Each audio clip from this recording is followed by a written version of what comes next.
नमस्कार, आप देख रहे हैं भारत की बात। मैं आपके साथ शोभना यादव। झारखंड के देवघर में हादसे को 28 घंटे से ज्यादा बीत चुके हैं, लेकिन रेस्क्यू ऑपरेशन अभी तक पूरा नहीं हो पाया है। इस समय एक बड़ी खबर हमें मिल रही है। देवघर में रेस्क्यू ऑपरेशन अंधेरा होने की वजह से रोक दिया गया है। अभी भी 12 से 15 लोग फंसे हुए हैं। अब तक 40 लोगों की जान बचाई जा चुकी है। प्रशासन का क्या कहना है कि कल सुबह फिर इस ऑपरेशन को शुरू किया जाएगा। तब तक ट्रॉली में फंसे लोगों तक खाने का इंतजाम ड्रोन की मदद से किया जा रहा है। तो रेस्क्यू ऑपरेशन को अंधेरे के चलते रोकना पड़ा है। हालांकि सेना, एनडीआरएफ, आईटीबीपी सभी जवान लगे हुए थे कि इस रेस्क्यू ऑपरेशन को पूरा कर लिया जाए, अंधेरा होने से पहले सभी की जान बचा ली जाए। लेकिन क्योंकि ये रेस्क्यू ऑपरेशन एक बहुत बड़ा चुनौती पूर्ण कार्य है, इसमें लोगों को बचाना इतना आसान नहीं है। हवा बहुत तेज चल रही है, तो ऐसे में अंधेरे को देखते हुए अब फिलहाल इस रेस्क्यू ऑपरेशन को रोक दिया गया है। और ये जो तस्वीर है ये थोड़ी विचलित करने वाली है। और एक कोशिश की जा रही थी एक शख्स की जान बचाने की, लेकिन फिर क्या कुछ हुआ आप हमारी इस रिपोर्ट में देखिए। भारत माता के। रात को खाली सब बिना भूखे रहा, और खाया पानी पिया 11:30 बजे आज को। दो पहाड़ियों की खाई के बीच रस्सी पर लटकी ट्रॉलियों में यहाँ जिंदगी फंसी है और इन्हीं रस्सियों के सहारे जिंदगी को बचाने की ऐसी कोशिश चल रही है। जय इंडियन आर्मी।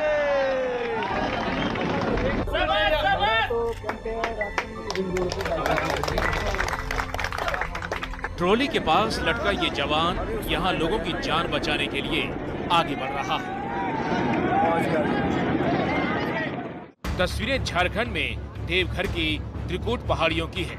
इन ऊंची ऊंची पहाड़ियों पर मंदिर है, आश्रम है और साथ ही हरे भरे घने जंगल इसे रोमांचक पर्यटन स्थल बनाते हैं। और इस नजारे को अपनी आंखों में उतारने के लिए करीब 2500 फीट ऊंचे पर्वत से पार पाना जरूरी है। इसी सफर को आसान बनाने के लिए त्रिकुट की इन पहाड़ियों पर इस रोपवे का इंतजाम है, लेकिन यही इंतजाम कल फेल होगा।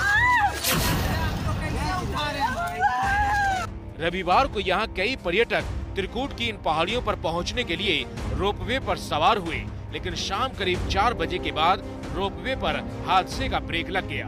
रोलर टूटा और 2 ट्रॉलियां तो आपस में टकरा गईं। 10 से ज्यादा ट्रॉलियां हवा में फंस गईं। दोनों ट्रॉलियों के टकराने से पूरा रोपवे थम गया, जिंदगी अधर में लटक गई। झारखंड के देवघर में जब आसमान में अटकी सांस, सबसे पहले एबीपी न्यूज बना पीड़ितों की आवाज। झारखंड के देवघर में रोपवे पर ट्रॉलियों के टकराने से एक बड़ा हादसा हो गया और इस हादसे में 2 महिलाओं की मौत हो गई है। 8 लोगों के जख्मी होने की भी खबर है।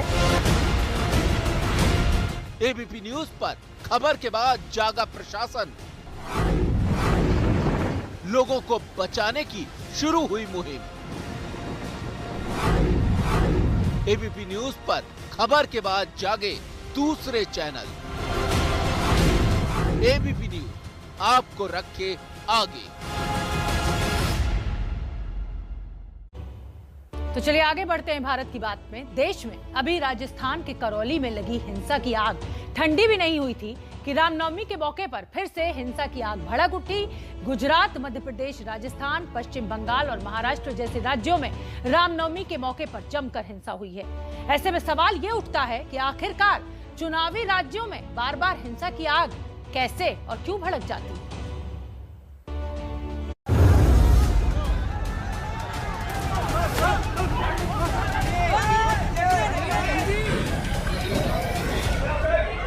इन 8 तस्वीरों को देखिए। गुजरात से लेकर पश्चिम बंगाल के बांकुरा तक हिंसा की आग भड़की है। नवरात्र के 9वें दिन हुए बवाल की ये 8 तस्वीरें आप देख रहे हैं। इन 8 तस्वीरों में 5 तस्वीरें उन राज्यों की हैं जहां चुनाव होने वाले हैं। गुजरात, एमपी, राजस्थान, ये वो 3 राज्य हैं जहां अगले साल तक चुनाव होने वाले हैं। ऐसे में जब इन चुनावी राज्यों में हिंसा की खबर आई तो सियासत गर्म हो गई। बीजेपी ने इसे मुद्दा बना लिया। बीजेपी हिंसा के लिए राहुल गांधी के बयानों को जिम्मेदार बता रही है। कट्टरता नहीं हमारे धर्म में है, दूसरे धर्म में कट्टरता है और कट्टरता के कारण ही कभी मंदिरों पर मुर्तजा के रूप में आता है, कभी शर्जिल इमाम के रूप में आता है। लेकिन भारत के तमाम सनातनी को देखें, सबका साथ सबका विकास। राहुल गांधी जी ने भगवान राम के लिए जिस प्रकार के शब्दों का प्रयोग किया और कहीं न कहीं राहुल गांधी जी को यह बर्दाश्त नहीं था कि हिंदुस्तान में कोई भगवान राम पे विश्वास करे, ये अपने आप में कांग्रेस के असली चरित्र को दर्शाता है। ये वही कांग्रेस पार्टी है जिसने पहले एक एफिडेविट के माध्यम से सुप्रीम कोर्ट तक में कहा था कि भगवान राम का अस्तित्व नहीं है, भगवान राम मात्र काल्पनिक है। बता दें कि बीजेपी जिस बयान की बात कर रही है वो बयान शुक्रवार को राहुल गांधी ने करौली हिंसा को लेकर दिया था। देश की हालत बहुत खराब है, नफरत फैलाई जा रही है, रोजगार का स्ट्रक्चर है जो रीढ़ की हड्डी है वो टूट गई है। इसका रिजल्ट अगले 2, 3, 4 साल में आएगा और भयंकर रिजल्ट है। हिंदुस्तान को बांटा भी गया है और इन सबको एक दूसरे से लड़ाया जाता है। आज भी राहुल गांधी ने ट्वीट करके कहा कि नफरत और हिंसा हमारे देश को कमजोर कर रही है। तरक्की का रास्ता भाईचारे, शांति और सद्भावना से होकर जाता है। नफरत और हिंसा हमारे देश को कमजोर कर रहे हैं। तरक्की का रास्ता भाईचारे, शांति और सद्भावना से होकर जाता है। हिंदुत्व की भीड़ ने पुलिस के आशीर्वाद से कई जगहों पर हिंसा को भड़काया या हिंसा में शामिल हुआ। कई जगहों पर रामनवमी यात्रा का इस्तेमाल मुसलमानों के खिलाफ नफरती भाषण के लिए किया गया। ओवैसी ने भी ट्वीट कर निशाना साधा तो आदित्य ठाकरे ने कहा, मुंबई में स्टंटबाजी नहीं चलेगी। मुंबई में कोई तनाव पैदा होगा नहीं है, हम पूरी इसमें जानकारी दे रहे हैं, लेकिन कहीं भी मुंबईकर बटेगा नहीं, मुंबईकर साथ में।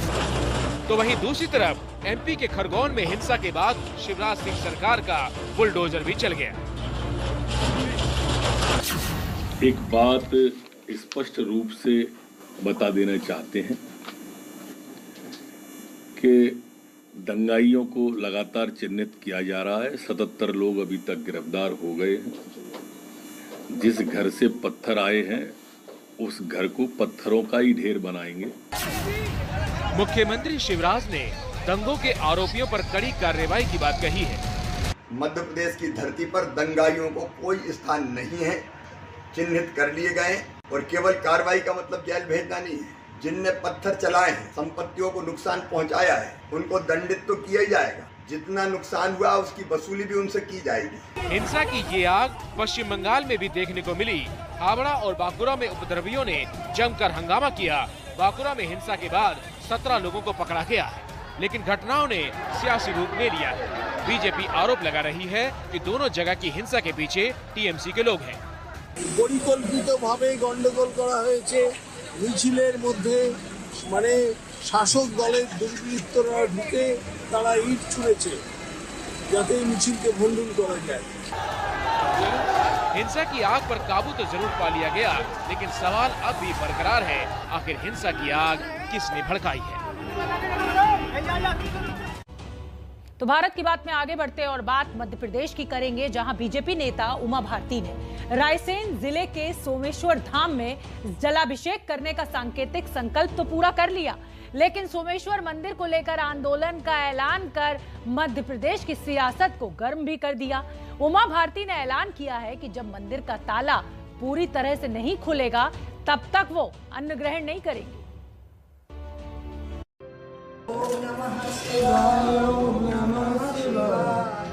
मंदिर का ताला बंद है, अंदर शिवलिंग है और बाहर से कुछ इस तरह बीजेपी की फायर ब्रांड नेता उमा भारती जलाभिषेक कर रही है। बोलो सोमेश्वर भगवान। इस शिव मंदिर पर बीजेपी की सरकार वाले मध्य प्रदेश में महाभारत छिड़ी हुई है। दरवाजे के बाहर से ही जलाभिषेक कर रही हैं। उनका कहना है कि ये जलाभिषेक एक सांकेतिक है, मगर वो कोशिश करेंगी कि यहाँ का ताला हमेशा के लिए खुले और पूरे प्रदेश देश भर के श्रद्धालु यहाँ आए और उस तरीके से हमेशा के लिए मंदिर के ताले खुल जाएं और वो लोग यहाँ के पूजा पाठ करें। एबीपी न्यूज से खास बातचीत में उमा भारती ने 2 बड़ी बातें कही। पहला ये कि जब तक मंदिर का ताला नहीं खुलेगा अन्न जल ग्रहण नहीं करेंगी। दूसरी ये कि देश में अब बहुसंख्यकों को प्रताड़ित नहीं किया जाएगा।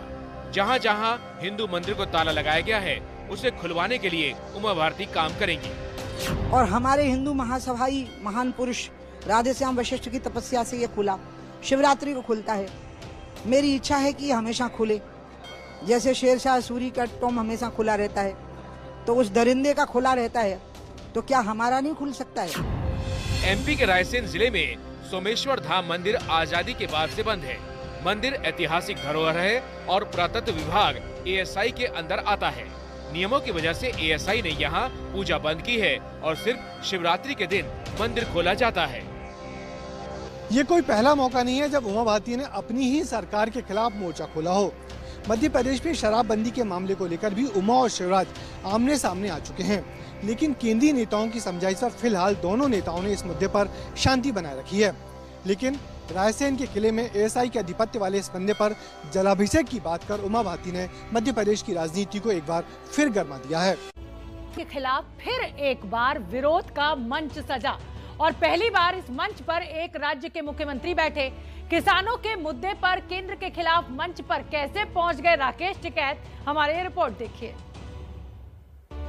जय केसीआर, जय केसीआर, वस्तुनाडो मन रैतु नेता वस्तुनाडो। मंच पर धान की बालियां और धान के फसल के ढेर रखे हैं। नीचे बैठी महिलाओं के हाथ में भी धान की बालियां हैं। ये देखिए, मंच पर एक नेता तो धान की बालियों की छतरी ही बनाकर पहुंचे। मंच पर धान, हाथ पर धान, पोस्टर पर धान, चारों तरफ धान ही धान। केंद्र सरकार की धान खरीद नीति के विरोध में आज तेलंगाना की केसीराव सरकार का दिल्ली में धरना कुछ इसी अंदाज में हुआ। इस तरीके से धान की जो फसल है वो महिलाएं हाथ में लेकर यहाँ पर पहुँची हुई हैं। यहाँ पर मंच भी सज चुका है। एक बार मैं आपको तस्वीरें दिखाऊंगी मंच की, चूँकि यहाँ पर मंच पर देखिए कि किस तरह से राकेश टिकैत आपको नजर आ रहे होंगे। इनका इंतजार किया जा रहा था और केसीआर जो कि तेलंगाना के सीएम हैं वो भी यहाँ पहुँच चुके हैं और अब इस तरीके से धरना जो है वो शुरू हो चुका है। नरेंद्र मोदी जी को मैं चेतावनी देना चाहता हूँ कि आप चाहे किसी से भी खिलवाड़ कर सकते हो, लेकिन किसानों से नहीं। कुछ ही कहते रहो, हमको तो फसलों के दाम चाहिए। ये आंदोलन जारी रहेगा। एक बड़े आंदोलन की देश में फिर जरूरत है। तेलंगाना की राव सरकार का आरोप है कि केंद्र सरकार उष्णा चावल खरीद में आनाकानी कर रही है। केसी राव की पार्टी टीआरएस का कहना है कि जलवायु की वजह से तेलंगाना उष्णा चावल की खेप का एक बड़ा हिस्सा उत्पादित करता है। केंद्र सरकार एफसीआई के माध्यम से कच्चा चावल ही खरीदती है। जिंदाबाद जिंदाबाद। किसान तेलंगाना के किसानों के साथ भेदभाव का आरोप लगाकर दिल्ली पहुंचे केसी राव ने सियासत का मंच सजाया तो अशोका रोड पर पोस्टर वॉर शुरू हो गई। वैसे ये पहला मौका नहीं है जब दक्षिण की सियासत को दिल्ली में लड़ा जा रहा हो। हाल ही में तमिलनाडु के सीएम एमके स्टालिन ने भी दिल्ली में अपनी नई पार्टी के दफ्तर का उद्घाटन किया था।